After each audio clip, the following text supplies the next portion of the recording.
Well,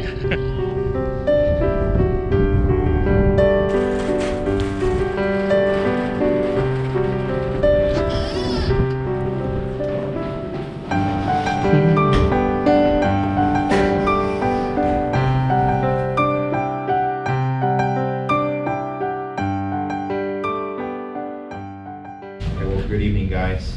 My name is Daniel. Sandra, Sabine, Jimmy, Dermot. And we are Top G Designers LLC, Making America Green. Our proposed building is called the Dynasty Tower, and here is the project overview. Top G Designers LLC is proposing the construction of a 40-story commercial building to replace the existing H&M building, which is located on 151 West 42nd Street in New York. This is located at the heart of Times Square. It consists of 40 15-feet floors, amassing a total height of 600 feet. The area footprint of this building, well, as it stands right now, is 42,000 square feet. And for our proposed design, it consists of 30,780 square feet. Looks like we are living to our motto, Making America Green, right? Which consists of a length of 162 feet and a width of 190 feet. So here is our existing tracing. This is pretty much the property as it stands right now. As I mentioned before, the existing property sits at a surface square footage of 42,000. And this is pretty much what our proposed looks like. As you can see, you have the core in the middle, and you can see the length and width respectively, 190 feet and 162 feet, with a proposed green field. So this is our table of contents. Our first part would consist of reviewing over the structure systems overview, the gravity floor, the framing, the lateral resistance, the foundation system. Number two, our structural design criteria, which consists of our general design considerations, safety factors, and materials. Part three is about proposed structural system design, the gravity floor framing system, and the lateral load resistance. Number four is the column system and design, the W section, what type of steel spacings are we using here, patterns and layout order, our foundation system, which has the soil classification, a description of the mat foundation systems, deflection and stresses, and then finally, our quantity takeoff, the material types, are the tonnages, the length, and the areas. So we're going to start off with the structural systems overview and design criteria. This is the isometric view of our tower. This is the 40-story commercial building. It meets all the strengths and stiffness requirements, and the design includes W-shaped beams, columns, spandrel beams, and concrete floors and metal decks. I'm not sure why is it not showing the beams and columns. I think for the columns is the W14. Show there. Okay, the W1492, I believe. I'm pretty sure that will be later on. So capture a quick overview. Our building will be built, constructed based on the IBC code, in a nice NYC building code, and ASCE 790-916 American Society. So the IBC code, basically a quick overview, which is covering a wide range of topics, including the structural design, the fire safety, plumbing, mechanical system, accessibility, and energy efficiency. The NYCBC code is a quick overview, which is responsible to ensure the safety of the building construction project within the city, which reinforces the building code, which is part of comprehensive set of construction code. That also includes the code for the mechanical structural design. And the ASE 7-19, American Society of Civil Engineers, which is a reference in the building code, which is incorporated to determine the design of flow requirement used by engineering to ensure that structure is designed to withstand the expected load in environmental condition of the environment. a CI1318, which is the fundamental resources for concrete design used by professional engineer that take approach into load. An equipment room, which will be 75 PSF. So a structure still will be a W shape of A992 GR50, which is FI requirement of 50 KSI. Beam will be, column will be W14 by 90.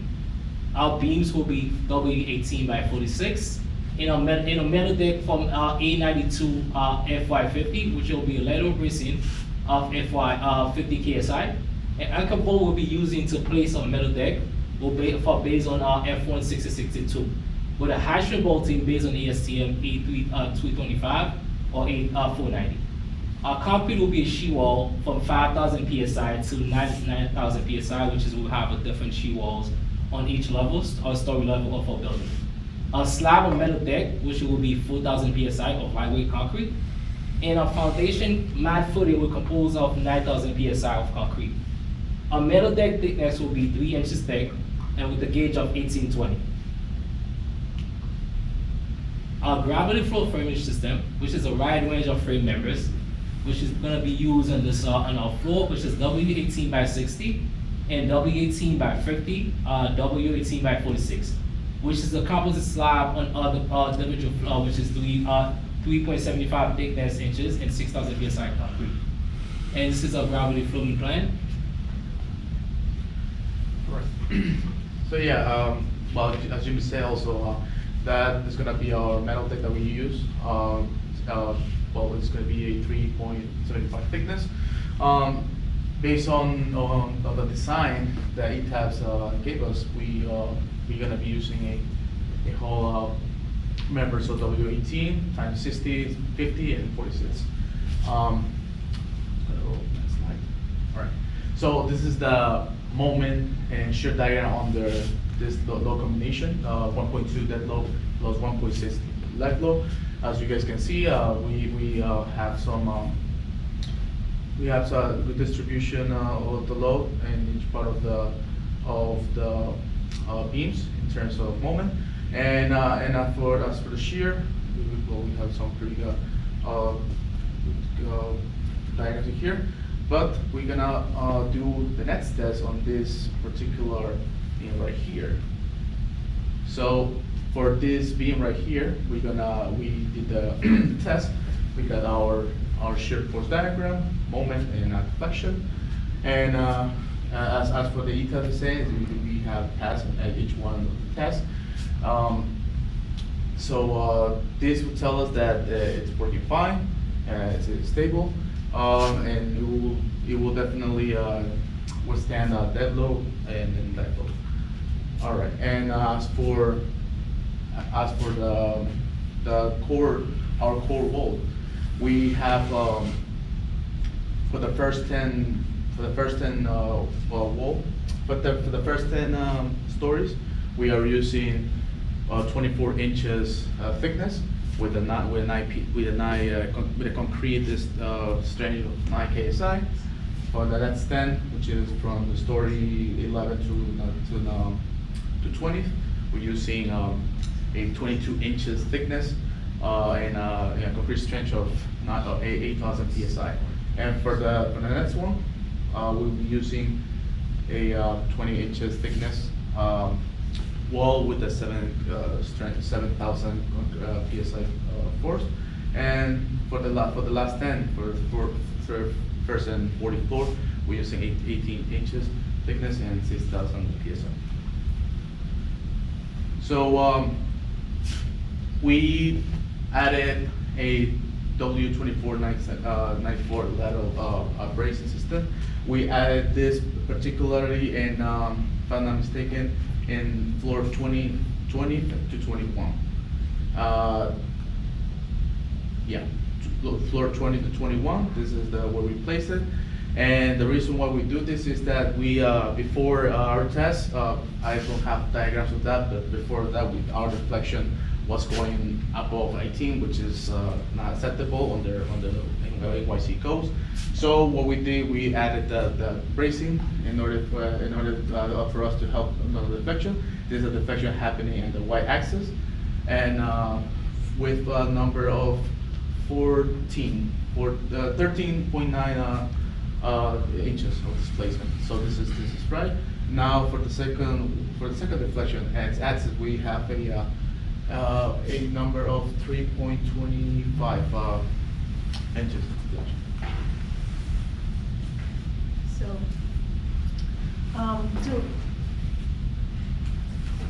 So to design our foundation, so we had to study the soil condition and propose what kind of foundation we should have. So in our soil condition, the soil is well graded, which exhibit good strength and stability. Also, bedrock was encountered when performed tests to know what condition that we have, which also will reduce settlement. So to do so, we proposed different type of foundation where we first decided to have like that pile rock foundation, where we were opting for a mat foundation supported by pile underneath. And also we had the choice of the pile foundation as well as the mat foundation. But the pile rock foundation wasn't taken into consideration because of the existing bedrock. So mat foundation. So our soil capacity for the site was 10 tons per square feet. Our mat foundation is placed below grade at 25 feet with a strength of 6,000 PSI of concrete. And we use number 11 bars at 12 inches spacing. And the thickness of our concrete slab is 90 inches thick, and settlement is less likely to happen than for the 0.5 inches. So mat foundation are more flexible compared to deep foundation, which can help accommodating some degree of settlement. So the use of, so in this case, we use reinforcement rebar to control the deflection, and then the centrally applied load promotes symmetry in the structural loading condition of our building. So this application of load help ensure that the foundation is evenly distributed across the entire foundation area, which you could see in the middle there. So foundation forces and stress design on the left side, you will see the reinforcement, the moment in the entire system of our foundation. And on the right side is the stress design applied at S22 in the YZ direction with the case one of dead load plus superimposed dead load plus 0.5 live load.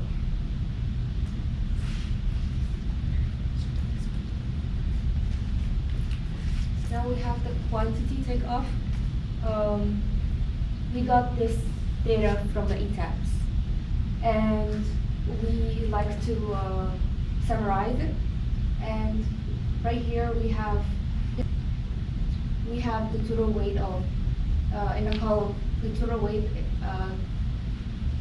1,271, and the quantity is gonna be 940. Also, the beam is gonna be the quantity 3,040 with the total weight of 6,314, 1,200.